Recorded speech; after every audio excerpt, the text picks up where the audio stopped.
Terkait dengan pertanyaan terakhir, sebuah usaha yang saya pahami tadi, jasa penyewaan mobil ya. Jadi, oh jual beli.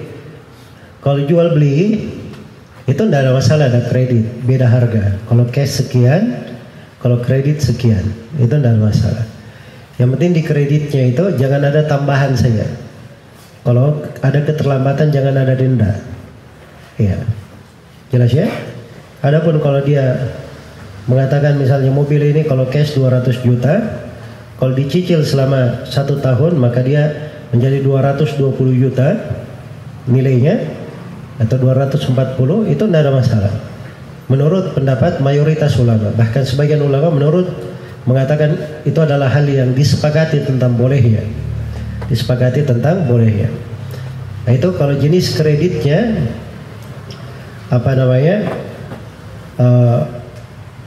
antara dua pihak, pemilik barang dan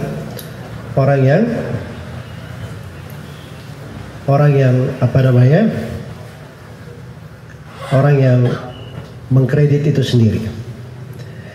Baik, dan terakhir di sini mungkin perlu saya jelaskan ya tentang kredit itu. Kredit itu kalau ditanya apa hukum kredit, jawabannya kredit itu ada yang dibolehkan, ada yang tidak dibolehkan. Saya tadi berbicara tentang sudut yang dibolehkan. Iya. Bagaimana bentuk-bentuknya? Ya mungkin saya bisa dekatkan ya, kredit itu kalau saya berikan gambaran ada 5 bentuk. Bentuk yang pertama namanya B.U. Taqsid. Iya. Nah, ini yang saya terangkan tadi tentang bolehnya itu. B.U. Taqsid. Jadi saya punya barang, ini saya katakan saya jual dengan harga 12 juta, dicicil selama 10 bulan. Setiap bulan bayar 1 juta. Maka ini tidak ada masalah. Baik. Yang kedua ada namanya al-ina. Jual beli dengan cara apa? Al-ina. Al-ina ini riba yang diharamkan. Ya, riba yang diharamkan. Bentuknya seperti sekarang ini, ada showroom mobil, dia punya 2 divisi, ada bagian pembelian, ada bagian penjualan. Iya. Seorang si A dia masuk ke showroom ini, dia masuk di bagian pembelian, apa di bagian penjualan. Diambil mobil harganya 240 juta dengan cara kredit. Dengan cara kredit. Iya. Karena memang orang ini dia tidak perlu mobilnya, dia memang perlu duit 200 juta. Maka setelah selesai dia beli mobil ini, dia cicil 240 dengan akad yang sudah dipastikan sekian bulan. Nah, dia pergi ke bagian pembelian, dia jual mobil itu lagi ke perusahaan yang sama. Ya, ini mobilnya saya mau jual. Dia jual di sini 200 juta, dihargai 200 juta. Jadi sudah selisih berapa? 40 juta. Dia nggak ada masalah jual 200 juta karena dia perlu modal. Dia perlu modal. Akhirnya disebut inah namanya. Jadi inah itu dia membeli barang secara kredit dari orang, lalu dia jual ke orang yang sama secara cash. Dia jual ke orang yang sama secara apa? Secara cash. Ini disebut al-ina dan ini hukumnya haram. Yang ketiga ada namanya B.ul murabaha lil amir bisyara'. Iya, atau sebelum ke sana, yang ketiga ada namanya at-tawarruk, masalah tawarruk. Tawarruk ini dia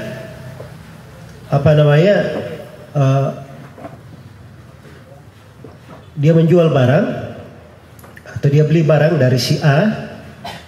Ya, saya misalnya beli barang dari si A secara kredit, lalu saya jual kepada si B, pihak yang ketiga, bukan kepada si A juga. Saya jual kepada si B, pihak yang ketiga. Ya. Apakah ini dibolehkan atau tidak? Ini letak silam pendapat di tengah para ulama. Dan yang benarnya itu adalah hal yang dibolehkan. Dan ini solusi syar'i untuk permodalan. Ya, untuk permodalan di masalah apa? Tawarruk. Baik. Kemudian yang keempat, jadi bedanya tipis ya antara yang pertama, yang kedua dan ketiga. Cuman dia jual kemana saja. Kalau yang dilarang tadi ini antara dua belah pihak. Ya, ada kredit dan ada penjualan antara kedua belah pihak. Kalau yang ketiga tadi, dia jual ke pihak yang ketiga. Dia jual ke pihak yang ketiga. Masalah yang keempat, ini yang banyak terjadi sekarang ini.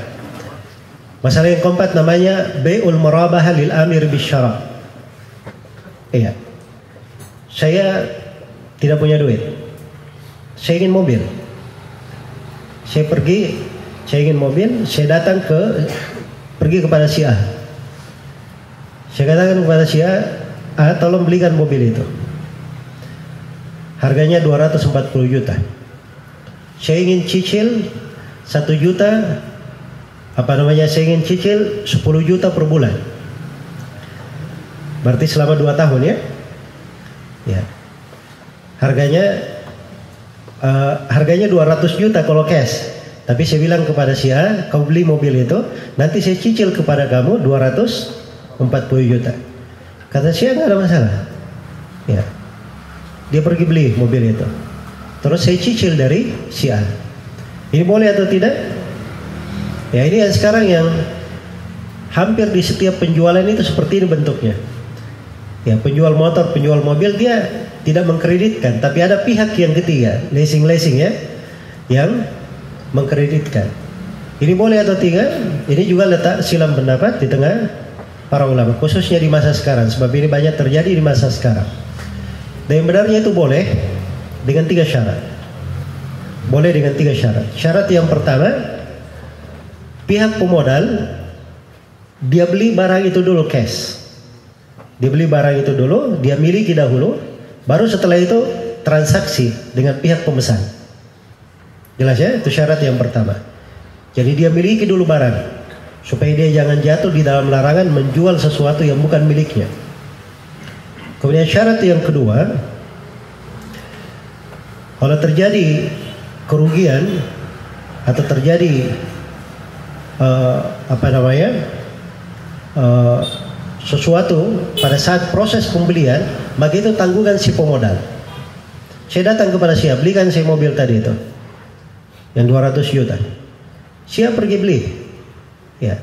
Begitu selesai dibeli oleh si A, dibawa ke rumahnya, tengah jalan ternyata mobilnya kecelakaan. Saya belum transaksi dengan si A.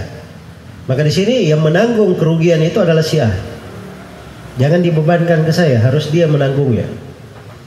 Terus syarat yang ketiga, kalau saya batal untuk membeli, saya pemesan, saya batal untuk membeli, si A tidak boleh memaksa saya untuk membeli. Dia boleh memaksa untuk membeli. Nah, itu baru pebisnis namanya. Ya, enggak apa-apa, kamu beli, enggak ada masalah. Orang lain bisa saya jual kepada orang lain. Itu kan pebisnis. Tapi kalau diharuskan saya mau beli, itu masalah riba di situ.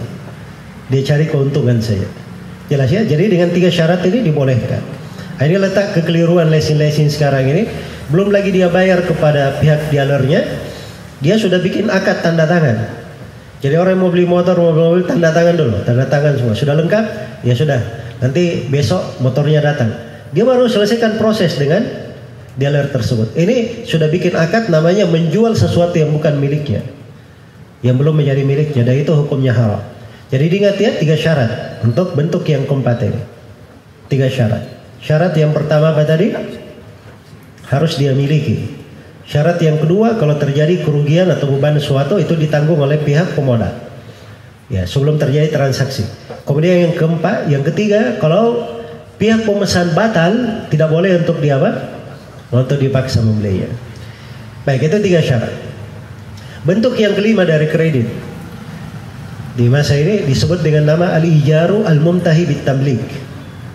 Penyewaan yang berakhir dengan kepemilikan. Iya.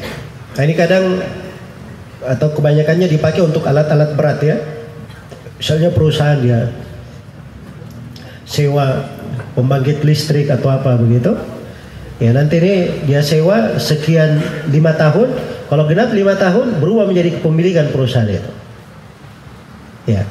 Kalau yang ringan-ringan ada pada sebagian perusahaan taksi ya.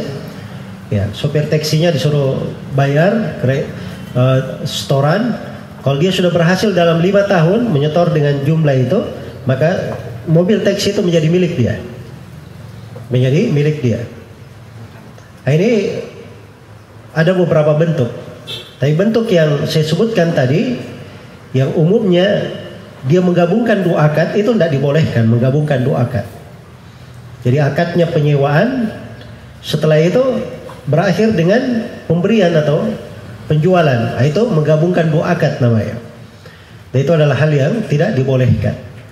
Ya, tapi ada sebagian bentuk yang dibolehkan, dan itu ada rincian-rinciannya.